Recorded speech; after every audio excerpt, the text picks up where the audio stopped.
Dando continuidade à nossa matéria, Maneiras e Costumes, página 86, observe um fato interessante. No Evangelho de João, vemos o seguinte debate. Olha só, João, capítulo 9, versículo 2. Seus discípulos perguntaram: Rabi, por que este homem nasceu cego? Foi por causa dos seus próprios pecados ou dos pecados dos seus pais? Observe.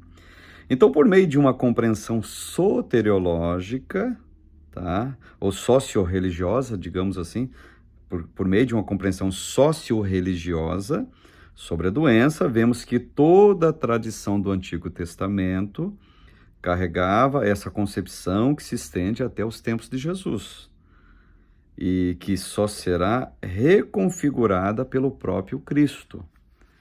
Observe. Sobre a concepção do Antigo Testamento, página 87, acerca da temática, identificamos o seguinte, observe isso aqui. Desde os tempos patriarcais, existe essa associação direta entre estados de doenças com espiritualidade do indivíduo adoecido ou de seus ancestrais. Gênesis 12, versículos 10 a 20. Fato esse que pode ser percebido no contexto da família de Davi, em que, ao referir-se à doença do seu filho, faz uma correlação direta ao pecado de adultério cometido entre ele e Batseba, segundo Samuel, capítulo 12, verso 15. Então, assim como era a concepção da época de Jesus até esse momento, a concepção do Antigo Testamento é o seguinte: a tua doença é resultado do teu pecado.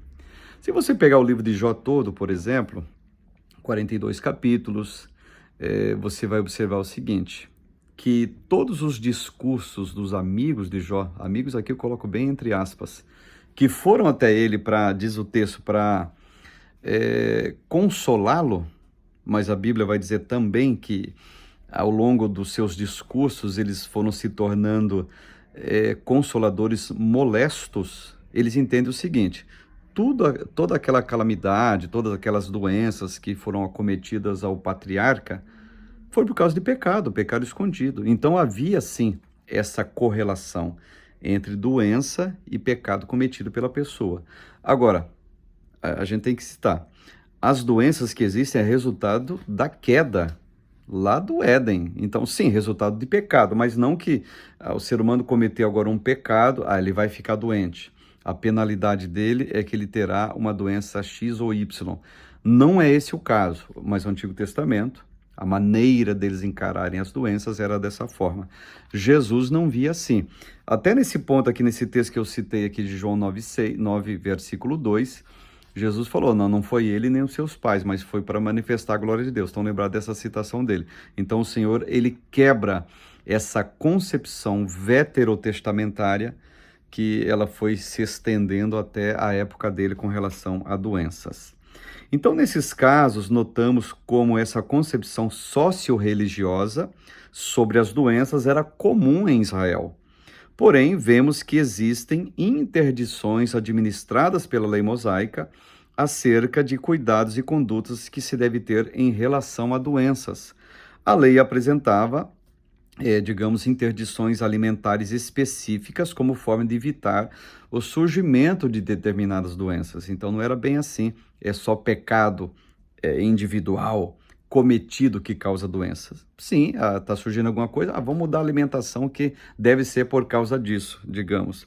Então, por exemplo, a não ingestão de carnes de determinados animais considerados impuros, era para evitar doença, Levítico 11, ele vai dar uma aula sobre isto.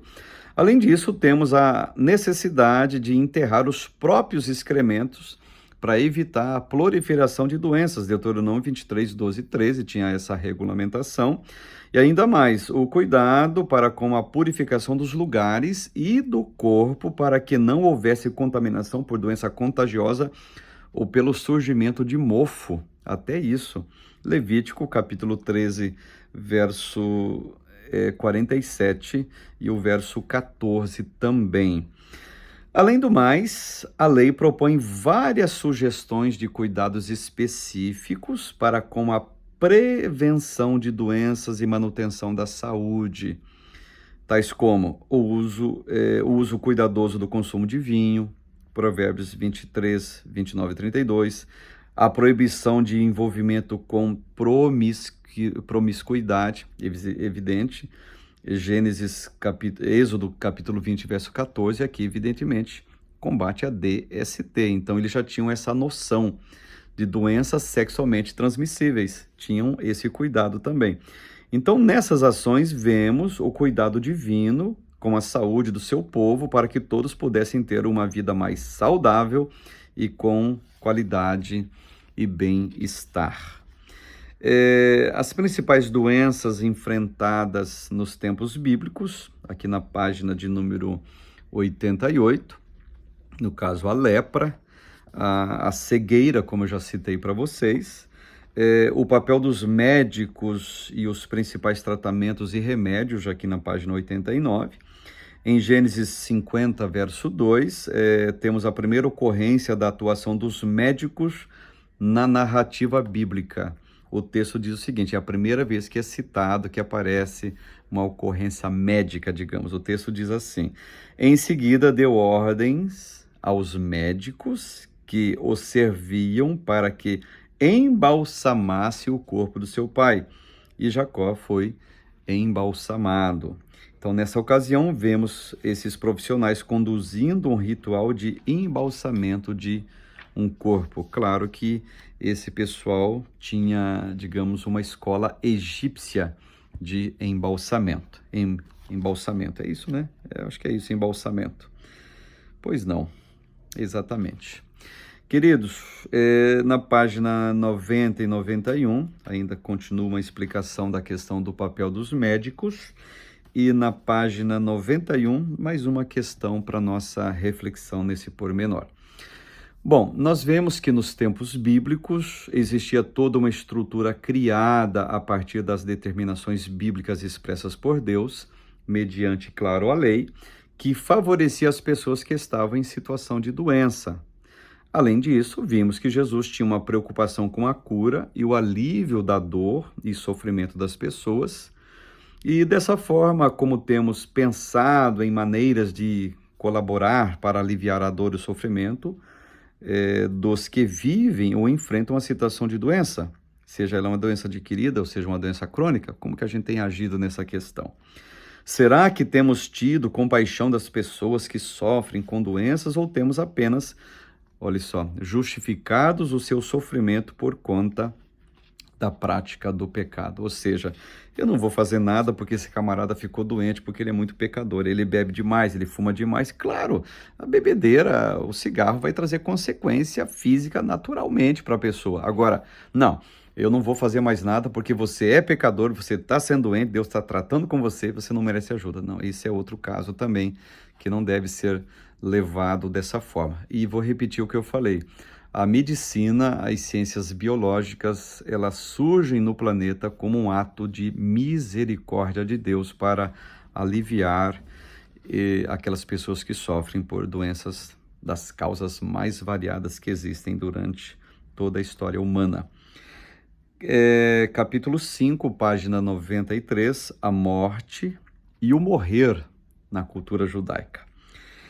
Bom, sobre a questão da doença, vimos sua direta ligação para com o estado de pecado que afeta toda a humanidade e que esta condição trouxe mais problemas além das doenças. Dentre as consequências, vamos analisar a mais grave delas nesse capítulo, que no caso é a morte, claro. Assunto que não é muito palatável, eu percebo que o pessoal não gosta muito de lidar com essa verdade inescapável, essa verdade inexorável. O texto diz, ao homem está ordenado morrer.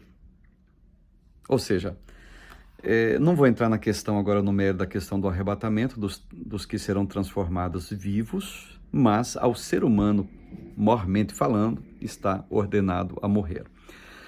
Desde que a história é historiada, desculpe aqui a minha redundância, viveu nesse planeta 30 bilhões de pessoas. Desde que a história é historiada, 30 bilhões de pessoas. Hoje nós temos vivas no planeta 8 bilhões. Então eu estou dizendo aqui para vocês que já morreram nesse planeta, já nasceram, cresceram e morreram 22 bilhões de pessoas. É muita gente, é uma infinidade de pessoas. Imagine se nós tivéssemos no planeta hoje vivas 30 bilhões de pessoas. Como seria esse planeta? Temos 8 bilhões hoje no planeta, pouco mais, pouco menos e por aí vai. Mas já morreram uma infinidade. Então o homem sim está ordenado a morrer. Então me parece, pegando essa matemática um tanto quanto mórbida, esse planeta é um grande corredor da morte. Muitas pessoas já morreram, bem mais do que aquelas, evidentemente, que estão vivas. Bom, a visão bíblica sobre a morte, página de número 94. A morte passou a fazer parte da vida humana a partir do momento que o pecado trouxe a separação entre o homem e Deus. Em Gênesis 3, verso 19 e verso 22 diz assim: Pois você foi feito do pó, e ao pó voltará. Então o Senhor Deus disse: Vejam, agora os seres humanos se tornaram semelhantes a nós, pois conhecem bem e mal. Se eles tomarem do fruto da árvore da vida e dele comerem, viverão para sempre. Observe o que Deus está dizendo, registrado por Moisés. Então, nesse texto, vemos evidenciado como a raça humana passou a morrer, com a entrada do pecado à realidade humana. Ou seja, o pecado é uma realidade para a humanidade, assim também como a morte é uma realidade para a humanidade. Então, todas as principais mazelas sofridas pelo ser humano vieram através da entrada do pecado do mundo. Sua maior consequência foi demonstrada através da entrada da morte à realidade humana, levando o ser humano a sofrer as penas da morte espiritual, eterna e, evidentemente, a física. É sobre essa última que a gente vai analisar um pouco mais a questão da morte física. Vemos então como a morte vai de encontro ao projeto de Deus para a humanidade. Deus não fez o homem para morrer. Deus fez o homem para viver eternamente. Eu gosto muito das palavras de Jesus no Novo Testamento, as palavras mormente da igreja, dos apóstolos, que o Senhor Deus em Cristo nos dá a vida eterna. É como se Deus estivesse dizendo: eu estou devolvendo aquilo que já era de vocês. Vocês perderam com o pecado, que era para o homem viver eternamente. Ou seja, para pensar comigo, se Adão e Eva não tivessem provado daquele fruto de dentro do jardim, eles estariam vivos até hoje. A humanidade viveria, humanamente falando, aqui no planeta eternamente. Então, me parece que com o advento de Cristo, a sua morte, a sua expiação, o seu sacrifício, é uma forma de Deus devolver a vida eterna para o ser humano, aquela que ele perdeu por causa da queda. Observe. Quando Deus criou o homem e a mulher, ele não os projetou para que morressem, aquilo que eu falei. Por essa razão, a morte é para todo ser humano, independente da sua crença ou origem sociocultural, totalmente marcada por uma separação dolorosa. Isto é morte. Na página 94 ainda, a morte é uma das características que mais aproximam seres humanos da realidade da humanidade. A morte aproxima todo mundo. A Bíblia diz: o rico e o pobre se encontram na morte.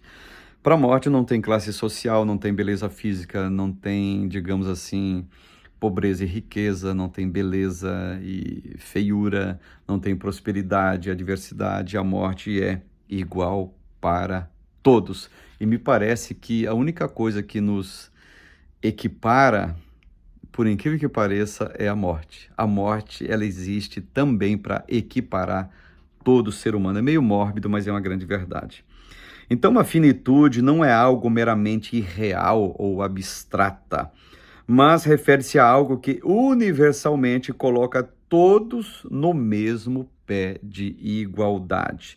Então, a condenação pela separação humana do divino por conta do pecado nos faz vivenciar sofrimento dos mais diversos, por exemplo, doença, limitação diante da morte do corpo.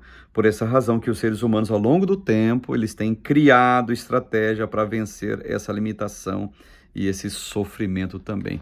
Todos querem viver um pouco mais, ou seja, o ser humano entra na vida e ele vai ter um inimigo que ele vai lutar todos os dias contra ele, e esse inimigo se chama morte. Mas ao final, desculpe informar, não vou entrar na questão do arrebatamento agora dos vivos transformados, mas nessa luta o ser humano perde, infelizmente.